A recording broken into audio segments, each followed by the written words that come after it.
Right, we're going to look then at our example of a low-income city, low-income country urban area. And for that, we're going to look at Mumbai in India.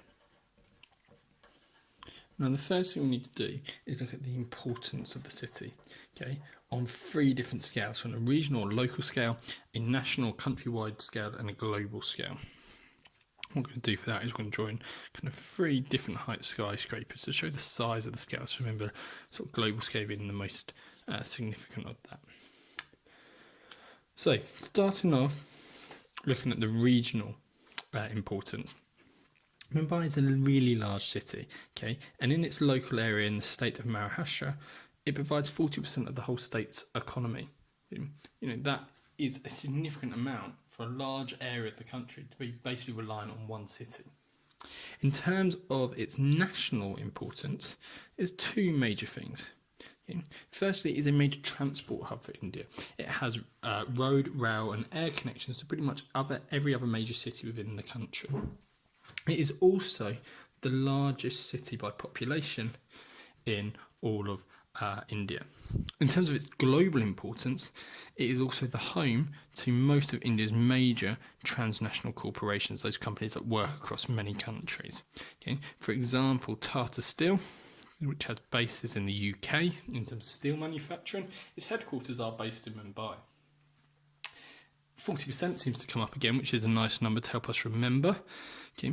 Mumbai also provides 40% of all of India's foreign trade with countries around the world. So again, one city, okay, in a country with a population of over 1.1 billion people, yet one city provides 40% of all of its trade with the rest of the world.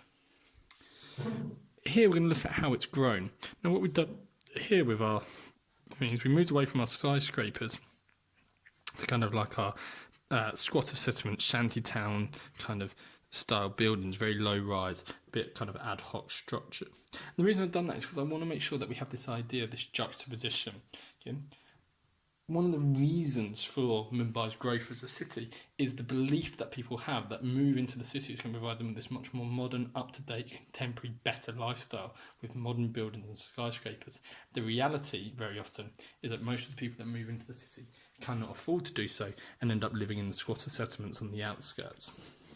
So, in terms of its growth, Mumbai is growing at quite an alarming rate of 500,000 people per year. Now, some of that growth is simply going to be down to natural increase.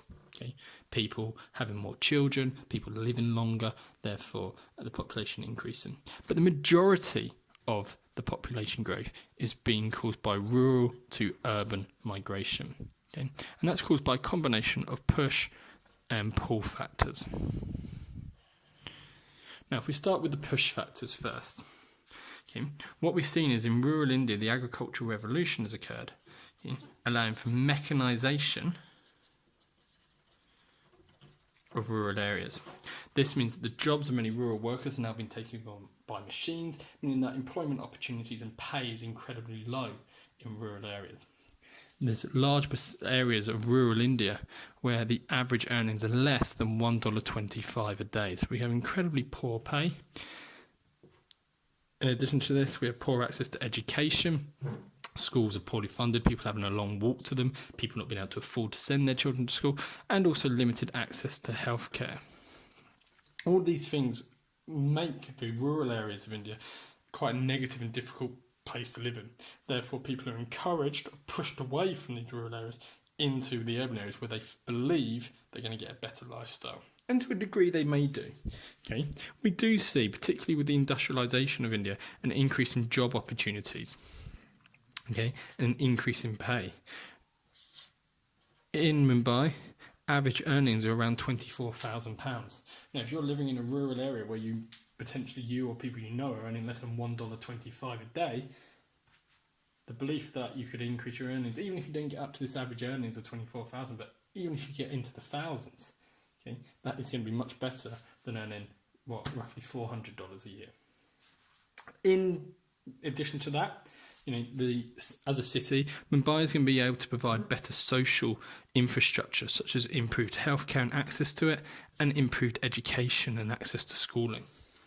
So what we can see is that people believe that there's going to be these opportunities on offer to them. And in the exam, you might get asked a question about to what extent does an urban area in a low-income country you studied provide opportunities and challenges? Okay. We're going to look at the challenges now, but we haven't actually done a separate box for opportunity because really the opportunities are the pull factors. Okay. So that moves nicely then in to this idea of social and economic challenges. If we start with some of the social ones, crime rates in Mumbai are quite high. They're not the highest of all Indian cities.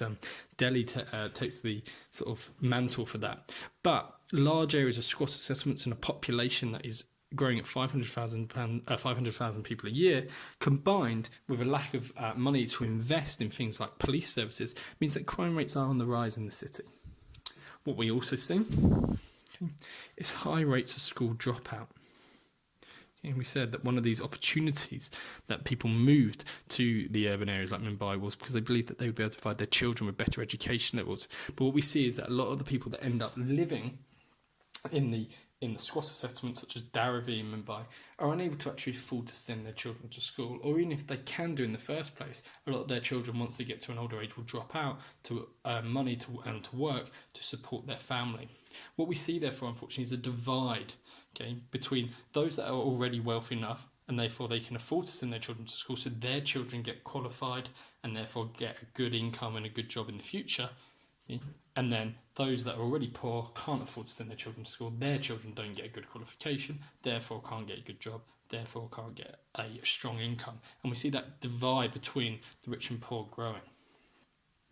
Also, and this links in again to this belief that by moving to the cities they will have improved access to things like infrastructure and services.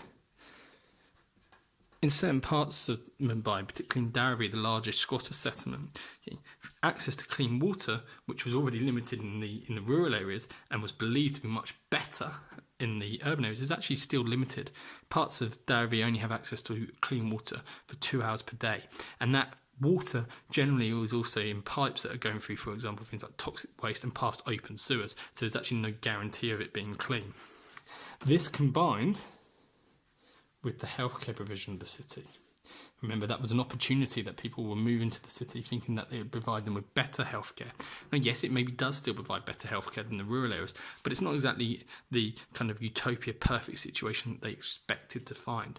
Mumbai can only offer 54 doctors per 100,000 people of its population.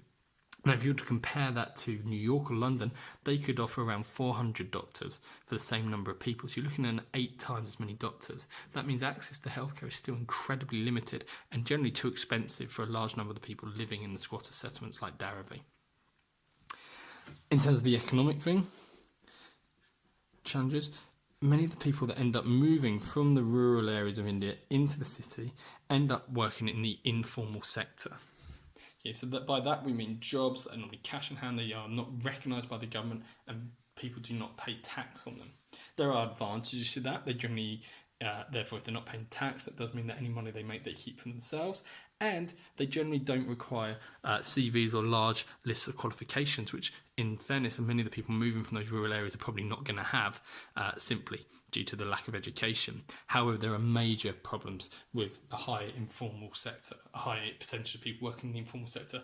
Obviously, if they're not paying tax, that's very little money that the government is going to receive to invest in things like improving healthcare, improving education, reducing the crime rate. It also informal sector is normally associated with exploitation of workers, so very low pay, very long hours, and very little job security. People, if they're in the informal sector, they're not going to be given a contract or some kind of guaranteed hours, so they have no job security. It could be that the next day they wake up and find themselves out of work. In terms of the environmental challenges, we'll start off with this one here. We've already talked about it. In Dharavi, in that squatter settlement, we only have access to clean water for 2 hours per day, and that water is generally not always actually clean. And what we find is that in Mumbai, over 77% of residents have to drink contaminated water on a daily basis.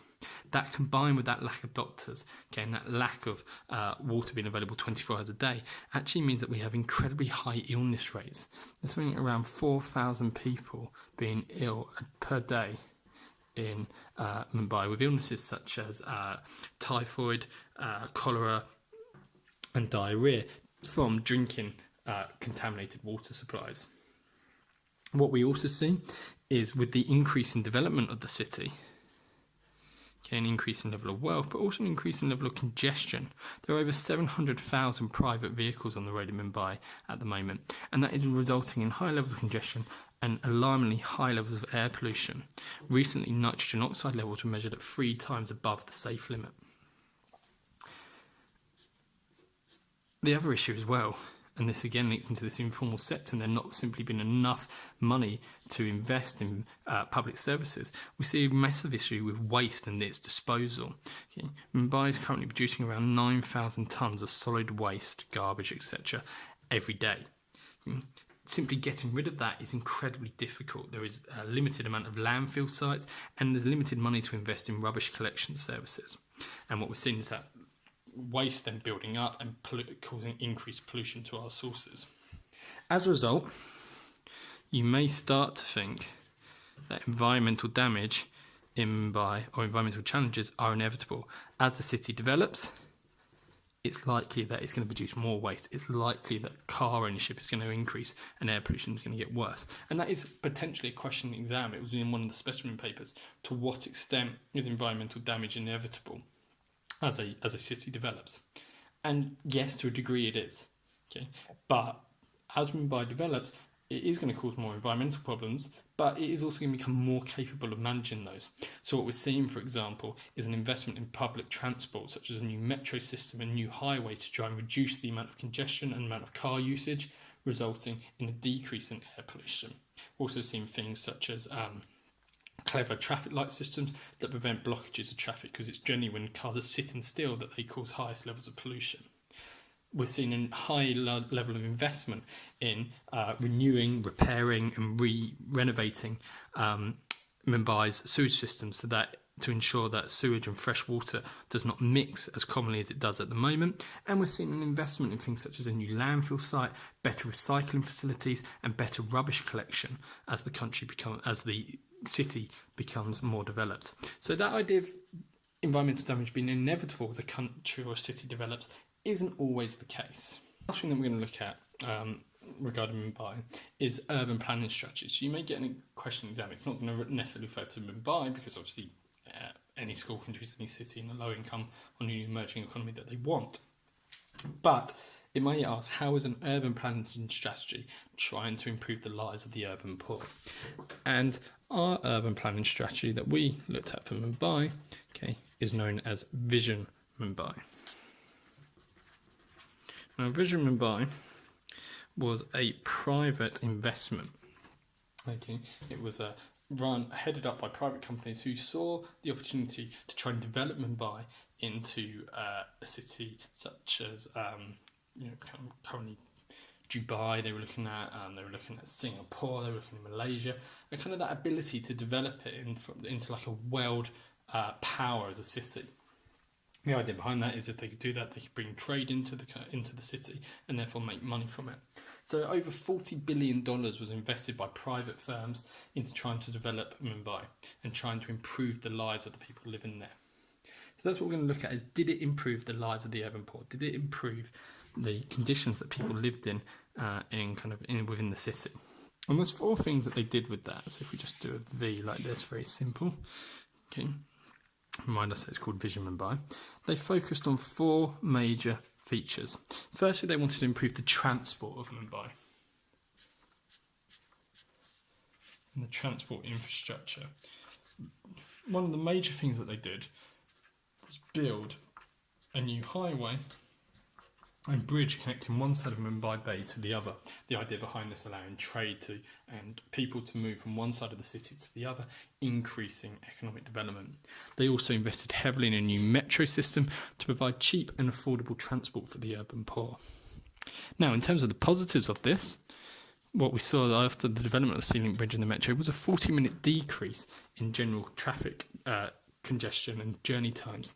The idea behind this, it would allow people to get to work more easily, more quickly. It would allow goods and products to be moved in and out of companies and factories more quickly, and therefore improve the lives of the urban poor by increasing their income. They can spend longer at work, they can make and sell more products. We also saw a small decrease in pollution. However, negatives are that the metro system wasn't completed and for many was unaffordable, as was the Sea Link Bridge. Yeah, the Sea Link Bridge was created, but the rest of the highway didn't get planning permission. So it was only kind of a half-hearted job. As a result of that, as we saw earlier, we still have over 700,000 private vehicles on the road in Mumbai, and nitrogen oxide levels are 3 times above what the international kind of community would consider safe. The next thing that Vision Mumbai tried to do was improve the housing in the city. They wanted to provide high quality housing that had 24-hour access to things like electricity, proper sewage systems, and clean water. The idea behind this was that it would improve the lives of the urban poor by improving the hygiene and sanitation where they live, providing them that 24 access to guaranteed clean water rather than that 2-hour access that we talked about earlier to what is potentially not clean water.